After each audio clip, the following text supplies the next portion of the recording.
A clay tablet, smaller than a paperback book, sits in a museum storage room. Catalog number WB444. Pressed into wet clay 5,000 years ago, then forgotten in a drawer for most of a century. When linguists finally fed it through AI-assisted translation models trained on thousands of other Sumerian texts, the academic world went quiet. Because what came back wasn't a hymn to forgotten gods. It wasn't a king list or a trade record. It was a countdown. The tablet describes the exact celestial alignment that marks when humanity faces its final judgment. It names the conditions, it names the signs, and here's the part nobody wants to say out loud. That alignment already happened. It happened in our lifetime. If you want to understand what our ancestors knew that we've forgotten, hit subscribe right now. This is the most uncomfortable ancient text ever decoded, and every word of it is about us. To understand what the tablet is warning about, you have to understand who carved it and where they got their information. The Sumerians appeared in southern Mesopotamia around 3,800 BCE, not gradually, not evolving over centuries from simpler farming communities. They appeared fully formed. Advanced mathematics, a written language, astronomy precise enough to track Venus across decades, architectural engineering capable of building ziggurats that aligned with celestial events, irrigation systems, bronze metallurgy, wheeled vehicles, a legal code, all of it arriving essentially overnight in archaeological terms. Before 4000 BCE, the region held small farming villages. By 3500 BCE, Sumer had city-states, kings, and the first writing system on Earth. That kind of development should take thousands of years. It didn't. They divided the circle into 360 degrees. We still use that system. They mapped the zodiac. They tracked planetary motions with such precision that their observations are still used to calibrate ancient chronologies today. And they understood the precession of the equinoxes, the slow 26,000-year wobble of Earth's axis. That measurement requires comparing star positions across millennia of continuous observation. The Sumerians had no telescopes. They had no satellites. They had no scientific institutions inherited from earlier civilizations. Yet somehow they knew. When you ask the Sumerians themselves where they got this knowledge, they give you a straight answer in tablet after tablet. They credit it to the Anunnaki. Mainstream archaeology interprets the Anunnaki as mythological deities, personifications of natural forces, symbolic figures, but that's not how the Sumerians described them. Read the text literally, and a different picture emerges. The Anunnaki are described as physical beings, taller than ordinary humans, with elongated skulls and eyes that reflected light in the dark. They wore garments that shimmered when they moved. They traveled in craft the texts called the boats of heaven. They didn't appear in dreams or visions. They walked among the people. They taught. They built. They organized.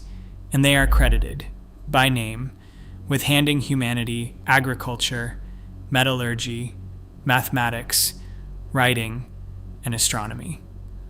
Almost every foundational pillar of civilization, according to the people who built that civilization, came from the Anunnaki. And here's the part most people skip over. The Anunnaki didn't arrive looking for worshippers. They didn't come to receive offerings or build temples to themselves. The tablets are unusually direct about this. They came to Earth with a purpose, a specific, practical, measurable purpose. And once you understand what that purpose was, everything else the tablets describe starts to make a kind of unsettling sense. The Anunnaki, according to the tablets, came from a world the Sumerians called Nibiru, not a star, not a constellation, a planet. And the description the tablets give of that planet's orbit is where things stop sounding like mythology and start sounding like astronomy. Nibiru is described as a massive body, several times the size of Earth, moving on an elongated elliptical path. Not a near-circular orbit like the planets we're familiar with. An ellipse so stretched that it carries the planet far beyond Pluto into the dark outer reaches of the solar system. then swings it back through the inner planets in a kind of cosmic pendulum. The tablets give the cycle length, roughly 3,600 years from one inner pass to the next. Modern astronomy can't dismiss this as casually as it once did. Rogue planets exist. We've now detected them by the thousands drifting through interstellar space.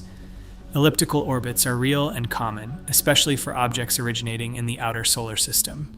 And there are gravitational anomalies in the orbits of distant trans-Neptunian objects that have prompted serious astronomers working at serious institutions to search for a massive, undiscovered planet beyond Neptune. They call it Planet 9. In 1983, NASA launched an infrared telescope called IRS specifically to scan the outer solar system for cold objects too dim to see invisible light.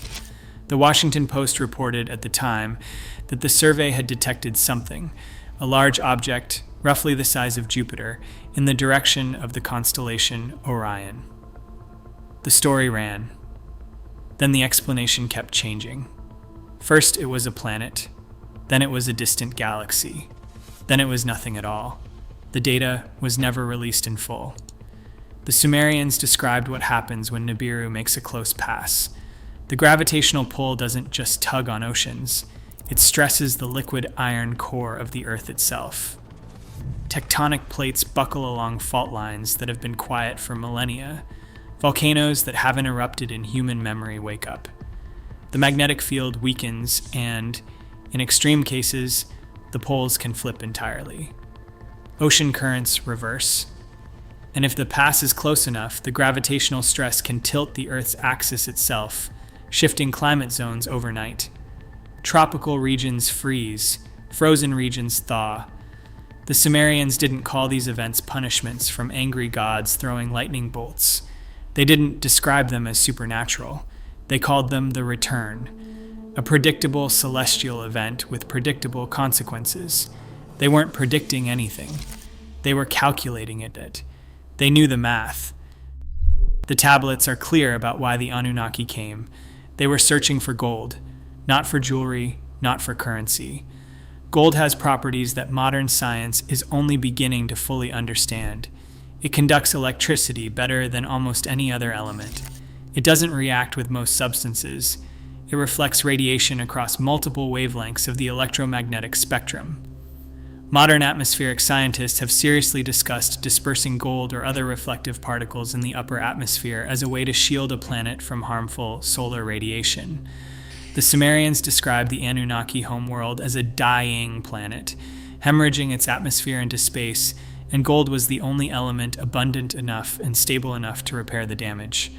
Earth had it, buried deep beneath the surface in southern Africa, in quantities their world lacked. The mining operations continued for hundreds of thousands of years. And here's where the verifiable record gets uncomfortable. Archaeological surveys in southern Africa, particularly in the Transvaal region, have documented ancient mining tunnels and excavation sites that radiocarbon dating places at over 100,000 years old. Some estimates push them past 200,000 years. These aren't shallow scrapes in the dirt. They're sophisticated shaft networks with evidence of metallurgical knowledge that should not exist for another 150,000 years in the human timeline. The official answer is early humans. But early humans at that point were barely chipping flakes off stone. The tablets give a different explanation. According to the texts, the Anunnaki miners eventually rebelled. The work was brutal. The shifts were endless. They refused to descend into the depths any longer. So the Anunnaki created a workforce. They took existing hominids, the species we now call Homo erectus, and they modified them. The tablets describe the process in startling detail. They combined their own essence with the clay of the earth. They created Adamu, the first human, not through divine breath, through genetic splicing, the mixing of two bloodlines, Anunnaki DNA combined with terrestrial primate DNA to produce something new. Modern genetics offers a strange parallel. Every human alive today shares mitochondrial DNA from a single female ancestor who lived roughly 200,000 years ago. The dating is consistent. The location is consistent. Geneticists call her mitochondrial Eve. The Sumerians called her the first mother, created in a laboratory by Enki, the Anunnaki scientist. The tablets describe inserting modified essence into the womb of a host female to birth the first viable hybrid. That's in vitro fertilization, described 4,500 years before the technique was developed. If the tablets are right, we were designed. And designed things have a purpose. Once the workforce was created, the original purpose was met. Gold was mined. The homeworld's atmospheric problem was addressed. The Anunnaki should have left. According to the tablets, most of them did. But Enki, the scientist who designed humanity in the first place, didn't want to abandon the experiment. He wanted to see what his creation could become. Could a hybrid species, part Anunnaki and part Earth, evolve beyond its original programming? Could it transcend the violence and short-term thinking inherited from its primate ancestors? Could it develop spiritually, intellectually, technologically, without destroying itself or the planet that hosted it? The tablets describe this as the Great Experiment. Every return of Nibiru became a checkpoint, a natural moment when the gravitational disruption would reset civilization, clear the board, and let the survivors begin again. Each cycle would reveal whether humanity had moved forward or whether it kept making the same mistakes. The geological record matches the pattern with uncomfortable precision. Around 4,200 years ago, the Middle East suffered a catastrophic drought that lasted 3 centuries. It collapsed the Akkadian Empire, one of the first true empires in human history. Cities were abandoned, trade routes died, writing systems were nearly lost. Around 1200 BCE, the Late Bronze Age collapse erupted across the Mediterranean. Multiple civilizations fell within a few decades of each other. The Hittite Empire dissolved. Mycenaean Greece burned. Trade networks evaporated. Writing systems disappeared from entire regions. Historians still argue about the cause, but they agree on the result. A reset. The Black Sea flooding event around 5600 BCE saw the Mediterranean breach a land barrier and pour into the basin with the force of 200 Niagara Falls. Marine archaeologist Robert Ballard, the same researcher who found the Titanic, discovered the remains of human settlements 300 feet below the current surface of the Black Sea. These collapses aren't random, they cluster. They arrive in intervals the tablets describe as the return. Each one took humanity backward and forced it to rebuild from less than it had before. Each cycle pushed us forward in some ways and exposed the same failures in others. Agriculture led to surplus. Surplus led to war. Empires brought peace, then collapsed under their own weight. Industrialization brought comfort, then poisoned the systems that sustained us. 6 cycles, 6 checkpoints, 6 chances. And every time, we got further than the cycle before. But every time, we repeated the same mistakes. The 7th cycle, according to the tablets, is different. The 7th isn't a checkpoint. The 7th is the verdict. The tablets list specific signs that mark the final cycle, not vague mythology, specific, observable conditions. And what's unsettling is how cleanly each one maps to the world outside your window right now. The first sign is environmental collapse driven by extraction without replenishment. The tablets describe a generation that treats the earth as an infinite mine rather than a finite garden. A people who tear mountains apart for the black stone that burns, who drain underground waters that took millennia to gather, who cut down forests older than recorded history and never replant. Coal mining has flattened entire mountain ranges in Appalachia. Aquifers across the American Midwest and northern India are being drained faster than they refill. The Amazon has lost roughly 20% of its original forest in the last 50 years and is approaching a tipping point where it stops being a rainforest at all. The second sign is weather that breaks the patterns the world has known. Storms that exceed every previous record. Droughts in regions that never knew water scarcity. Floods in deserts. Heat where there should be cold. The data is undeniable, even in the middle of arguments about cause. The records keep falling. The third sign is the one that lands hardest when you read it on a 5,000-year-old tablet. The Sumerians describe a generation connected through invisible threads spanning the entire world, a web of voices, all speaking at once, none listening. Information everywhere, wisdom nowhere. The ability to know everything and understand nothing. They didn't have a word for the internet, but they described it. The fourth sign is the most chilling. The tablets describe weapons capable of destroying entire cities in a single moment. Fire that falls from the sky and poisons the earth for generations. Soil that no longer grows food. Water that sickens those who drink it. The texts say that when humanity reaches the threshold where it can destroy itself completely, the approach begins. Not when humanity uses those weapons, when it can. That threshold was crossed in July of 1945 in the New Mexico desert. The fifth sign is the disturbed places, ancient sites uncovered, permafrost thawing and releasing things that have been frozen since before recorded history, pathogens emerging from places they shouldn't be, plagues that arrive from the deep wilderness as humans push into territory that was never meant to be opened. Every sign the tablets list is visible from any window in the world right now. The Sumerians described our world with a precision that should not be possible unless they were calculating. They were calculating. The tablet doesn't give a date in any calendar we use. The Sumerians didn't think in years before Christ or years after Christ. They thought in celestial alignments, patterns in the sky that repeat with mathematical precision and can be calculated forward or backward across thousands of years. The marker the tablet gives is specific. When the red planet aligns with the wandering star in the house of the bull, during the season when the sun crosses the celestial equator, the approach begins. That isn't poetry. That's an astronomical instruction. The red planet is Mars. The wandering star is Jupiter, the largest object in our sky after the sun and moon. The house of the bull is the constellation Taurus. The season when the sun crosses the celestial equator is the spring equinox. Run the numbers forward on a modern star chart, and that alignment is rare. It doesn't happen every year. It doesn't even happen every decade. When you ask astronomy software when Mars and Jupiter last met inside Taurus during the spring equinox, the answer comes back clean. April 2023. That alignment was visible in the night sky.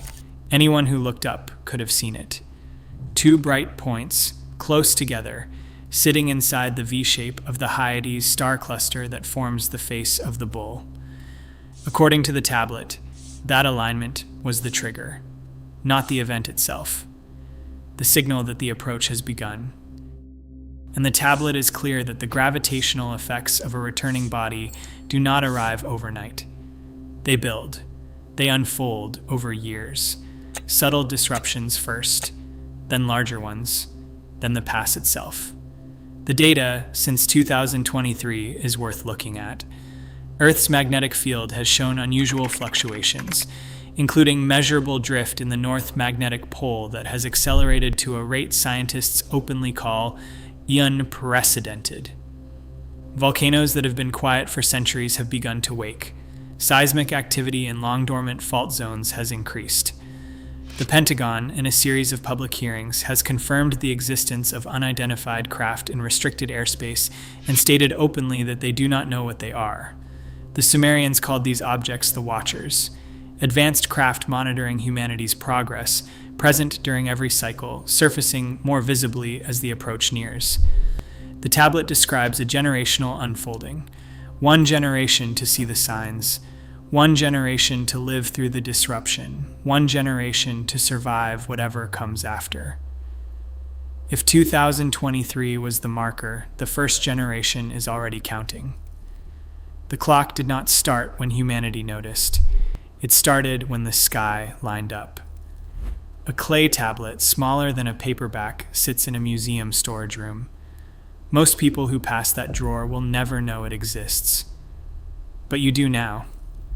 The Sumerians did their part. They watched the sky. They tracked the cycles. They carved what they learned into a material strong enough to outlast empires, languages, and entire civilizations. The message survived 5,000 years to reach this exact moment when the alignment they described is no longer ahead of us but behind us. Whether you take Nibiru literally or as a cycle dressed in mythology or as ancient observation of forces we still do not fully understand, the pattern is unfolding. The signs match. The math holds. The clock is moving. The Anunnaki watched. The Sumerians wrote it down. The tablet survived. The rest is on us. They told us how it ends, and they told us when it beginning.